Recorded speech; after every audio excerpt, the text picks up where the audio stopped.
ਹੁਣ ਅਸੀਂ ਅਕਾਲੀ ਦਲ ਅੰਮ੍ਰਿਤਸਰ ਦੇ ਇੱਥੇ ਦੇ USA ਦੇ ਪ੍ਰੈਜ਼ੀਡੈਂਟ ਅਮਰਜੀਤ ਸਿੰਘ ਜੀ ਨਾਲ ਗੱਲਬਾਤ ਕਰਦੇ ਹਾਂ। ਜੀ ਖਾਲਸਾ ਵਾਹਿਗੁਰੂ ਜੀ ਕੀ ਫਤਿਹ। ਵਾਹਿਗੁਰੂ ਖਾਲਸਾ ਵਾਹਿਗੁਰੂ ਫਤਿਹ। ਅਸੀਂ ਅੱਜ ਸਾਰੇ ਸਮੂਹ ਜਥੇਬੰਦੀਆਂ ਸਮੂਹ ਗੁਰਦੁਆਰੇ ਮੁਜ਼ਾਹਰੇ ਵਾਸਤੇ ਅੰਬੈਸੀ ਦੇ ਸਾਹਮਣੇ ਅੱਜ ਆਏ ਹੋਏ ਹਾਂ। ਅਸੀਂ ਅੱਜ ਦੱਸਣ ਆਏ ਹਾਂ ਇੰਡੀਆ ਸਟੇਟ ਤੇ ਪੰਜਾਬ ਸਟੇਟ ਨੂੰ ਵੀ ਸਾਡੇ ਨਾਲ ਜੋ ਕੁਝ ਹੋ ਰਿਹਾ ਬਹੁਤ ਮਾੜਾ ਹੋ ਰਿਹਾ ਆ। ਇਹ ਸਭ ਕੁਝ ਜੋ ਹੋ ਰਿਹਾ ਹੈ 1947 ਤੋਂ ਲੈ ਕੇ ਹੁਣ ਤੱਕ ਚੱਲੀ ਆ ਰਿਹਾ ਆ। ਤੇ ਬਾਹਰਲੇ ਸਿੱਖ ਜਿਹੜੇ ਆ ਉਹ ਜਾਗਰੂਕ ਹੋ ਚੁੱਕੇ ਆ। ਉਹ ਕਦੇ ਵੀ ਇਹ ਚੀਜ਼ ਸਹਿਣ ਨਹੀਂ ਕਰਨਗੇ ਕਿ ਜਿਹੜਾ ਨਿਆਂ ਇੱਕ ਇੰਡੀਆ ਦਾ ਜਿਹੜਾ ਸਿਟੀਜ਼ਨ ਆ ਉਹਨੂੰ ਬਰਾਬਰ ਦਾ ਨਿਆਂ ਕਿਉਂ ਨਹੀਂ ਮਿਲ ਰਿਹਾ। ਜਿਹੜਾ ਇੱਕ ਸਿੱਖ ਆ ਉਹ ਵੀ ਉੱਥੇ ਦਾ ਸਿਟੀਜ਼ਨ ਆ, ਤੇ ਜੇ ਇੱਕ ਹਿੰਦੂ ਆ ਉਹਨੂੰ ਨਿਆਂ ਮਿਲ ਰਿਹਾ ਤੇ ਉਹ ਸਿੱਖ ਨੂੰ ਕਿਉਂ ਨਹੀਂ ਮਿਲ ਰਿਹਾ। ਇਹ ਚੀਜ਼ਾਂ ਅਸੀਂ ਦੇਸ਼ ਦੇ ਅੱਜ ਅਮਰੀਕਾ ਕੰਟਰੀ ਦੇ ਵਿੱਚ ਬੈਠੇ ਆ। ਅਮਰੀਕਾ ਯੂਨਾਈਟਿਡ ਸਟੇਟ ਦੇ ਵਿੱਚ ਕੋਈ ਵੀ ਆਦਮੀ ਕੋਈ ਵੀ ਰਿਲੀਜਨ ਦਾ ਹੋਵੇ ਉਹਨੂੰ ਇਕੁਅਲ ਰਾਈਟਸ ਮਿਲਦਾ ਆ। ਅਸੀਂ ਇਹੀ ਚੀਜ਼ ਕਰਨ ਵਾਸਤੇ ਅਸੀਂ ਦੱਸਣ ਆਏ ਆ ਕਿ ਇੰਡੀਆ ਵਿੱਚ ਕਿਉਂ ਨਹੀਂ ਹੋ ਰਿਹਾ। ਜੋ ਕਿ 1984 ਦੇ ਵਿੱਚ ਸੰਤ ਜਰਨੈਲ ਸਿੰਘ ਭਿੰਡਰਾਂ ਵਾਲਿਆਂ ਨੇ ਖਾਲਸੇ ਨੇ ਏਜੰਡਾ ਇੱਕ ਲਿਆਂਦਾ ਸੀ, ਆਨੰਦਪੁਰ ਦਾ ਏਜੰਡਾ ਸੀ। ਆਨੰਦਪੁਰ ਦੀ ਗੱਲ ਹੋਈ, ਉਹਦੇ ਵਿੱਚ ਸਿੱਖਾਂ ਨੂੰ ਵੱਧ ਅਧਿਕਾਰ, ਸਟੇਟਾਂ ਨੂੰ ਵੱਧ ਅਧਿਕਾਰ ਦੇ ਗੱਲ ਕੀਤੀ ਗਈ ਸੀ। ਤੇ ਇੰਡੀਆ ਸਟੇਟ ਨੇ ਉਸ ਚੀਜ਼ ਨੂੰ ਇੱਕ ਖਾਲਿਸਤਾਨ ਦੀ ਗੱਲ ਬਣਾ ਕੇ ਸਾਨੂੰ ਅੱਤਵਾਦੀ ਕਹਿ ਕੇ ਸਾਡਾ ਅਕਾਲ ਤਖ਼ਤ ਢਾਇਆ, ਜੋ ਕਿ 101.0 ਇੱਕ ਗਲਤ ਚੀਜ਼ ਸੀ, ਜੋ ਕਿ ਵੱਧ ਅਧਿਕਾਰਾਂ ਦੀ ਗੱਲ ਕੀਤੀ ਆ। ਤੇ ਸੰਤਾਂ ਨੇ ਬਾਅਦ 'ਚ ਉਹ ਚੀਜ਼ ਤੋਂ ਬਾਅਦ ਕਿਹਾ ਕਿ ਜੇ ਇਹਨਾਂ ਨੇ ਅਕਾਲ ਤਖ਼ਤ ਤੇ ਹਮਲਾ ਕੀਤਾ ਤਾਂ ਅਸੀਂ ਖਾਲਸਾ ਦੀ ਨੀਂਹ ਰੱਖਾਂਗੇ। ਤੇ ਇਹ ਚੀਜ਼ਾਂ ਸਾਡੇ ਨਾਲ ਕਿਉਂ ਹੋ ਰਹੀਆਂ ਹਨ। ਜਿਹੜੀ ਕੌਮ ਨੇ 85% ਇਹਨਾਂ ਲੋਕਾਂ ਵਾਸਤੇ ਕੁਰਬਾਨੀਆਂ ਦਿੱਤੀਆਂ, ਸਮੇਂ ਸਾਰੇ ਆਜ਼ਾਦੀ ਇਹਨਾਂ ਨੂੰ ਦਵਾਈ, ਅੱਜ ਸਾਡੇ ਨਾਲ ਇਹ ਕਿਉਂ ਹੋ ਰਿਹਾ ਆ। ਇਸ ਕਰਕੇ ਕੌਮ ਚਾਹੁੰਦੀ ਆ ਕਿ ਜੇ ਸਾਨੂੰ ਇਹਨਾਂ ਨੇ ਇਹ ਵੱਧ ਅਧਿਕਾਰ ਜਾਂ ਜੋ ਵੀ ਕੌਮ ਦੇ ਨਾਲ ਇਹ ਵਧੀਕੀਆਂ ਕਰ ਹੈ ਇਹ ਨਾ ਹਟੇ। ਜੋ ਸੰਤ ਉਹ ਨੀਂਹ ਰੱਖ ਕੇ ਗਏ ਖਾਲਿਸਤਾਨ ਦੀ, ਸਾਡੀ ਪਾਰਟੀ ਸ਼੍ਰੋਮਣੀ ਅਕਾਲੀ ਦਲ ਅੰਮ੍ਰਿਤਸਰ ਉਹ ਤੇ ਖਾਲਿਸਤਾਨ ਤੇ ਲੜ ਰਹੀ ਹੈ। ਔਰ ਕੌਮ ਨੂੰ ਇਸ ਚੀਜ਼ ਦੀ ਖੁਸ਼ੀ ਹੋਣੀ ਚਾਹੀਦੀ ਹੈ ਕਿ 50% ਜਿਹੜਾ ਪੰਜਾਬ ਦੇ ਵਿੱਚ ਖਾਲਿਸਤਾਨ ਮਿਲ ਗਿਆ। ਉਹਦਾ ਕਾਰਨ ਇਹ ਆ ਕਿ ਅੱਜ ਤੁਸੀਂ ਪੰਜਾਬ ਦੇ ਵਿੱਚ ਸਪੀਚ ਫ੍ਰੀ ਖਾਲਿਸਤਾਨ ਦੀ ਕਰ ਸਕਦੇ ਹੋ।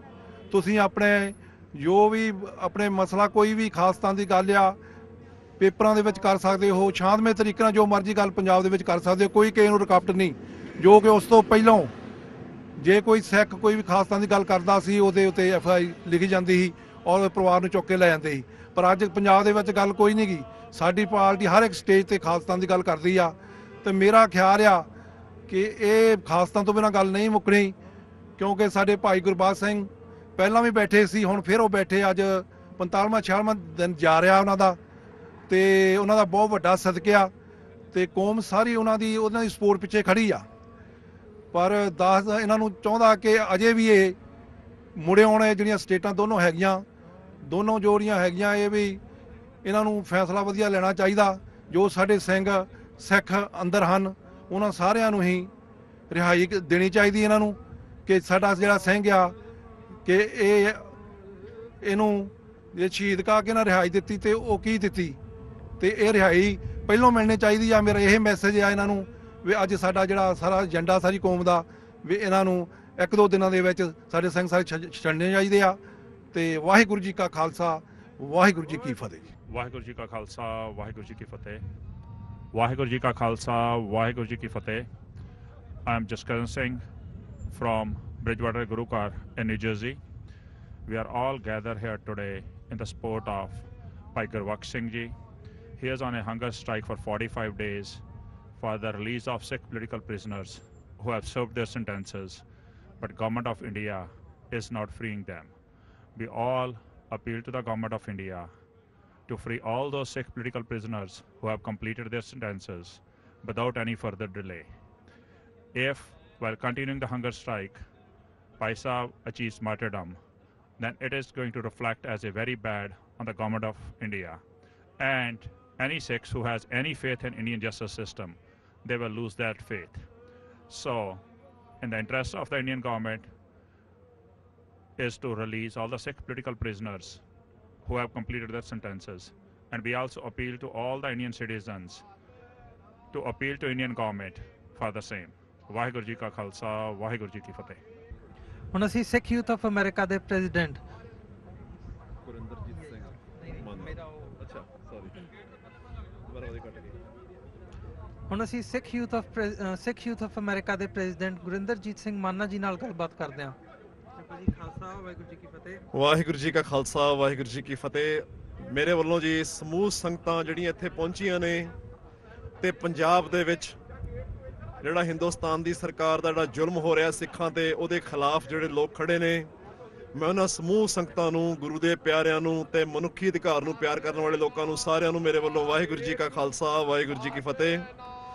ਅੱਜ ਅਸੀਂ ਇੱਥੇ tri state area, New York, New Jersey, Philadelphia, Connecticut ਤੋਂ ਜਿਹੜੀ ਸੰਗਤ ਇੱਥੇ ਇਕੱਠੀ ਹੋਈ ਆ। ਸੈਂਕੜੇ ਦੀ ਤਾਦਾਦ ਦੇ ਵਿੱਚ ਲੋਕ ਇੱਥੇ ਆਏ ਨੇ। ਵੈਰੀ ਸ਼ਾਰਟ ਨੋਟਿਸ, ਲੋਕਾਂ ਨੂੰ ਇੱਕ ਦਿਨ ਪਹਿਲਾਂ ਇਨਫੋਰਮ ਕੀਤਾ ਗਿਆ ਸੀਗਾ। ਅੱਜ ਬਹੁਤ ਵੱਡੀ ਗਿਣਤੀ ਲੋਕ ਇੱਥੇ ਪਹੁੰਚੇ ਨੇ।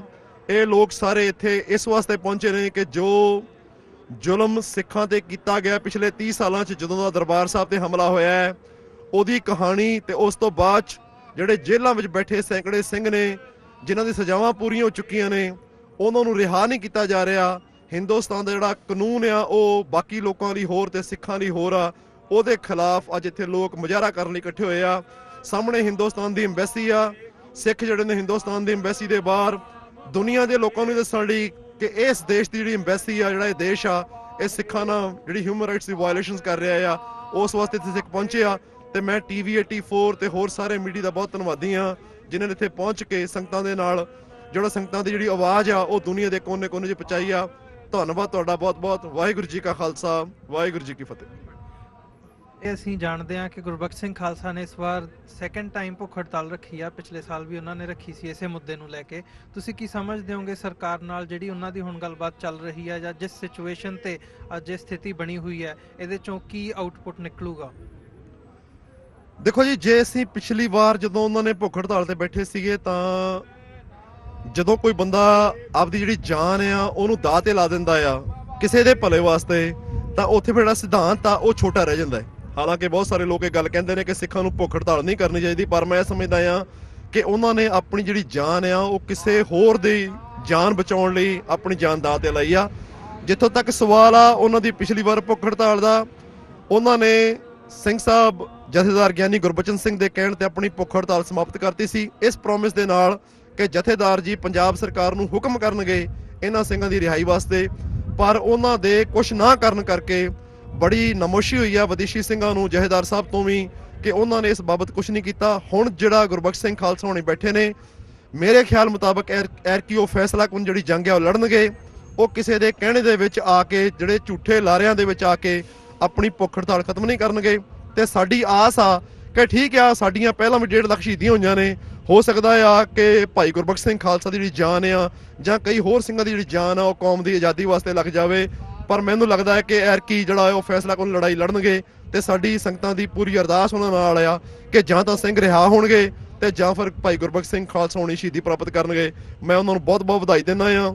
ਚਲੋ, ਜਿਹੜਾ ਕੋਈ ਕੌਮ ਦੇ ਵਾਸਤੇ ਬੈਠਾ ਆ ਉਹਨੂੰ ਕੌਮ ਜਦੋਂ ਸਮਾਂ ਆਏਗਾ, ਸਿੱਖ ਆਜ਼ਾਦ ਹੋਣਗੇ, ਉਹਨੂੰ ਯਾਦ ਕਰਨਗੇ। ਮੇਰਾ ਇਹ ਜਵਾਬ ਆ ਜੀ।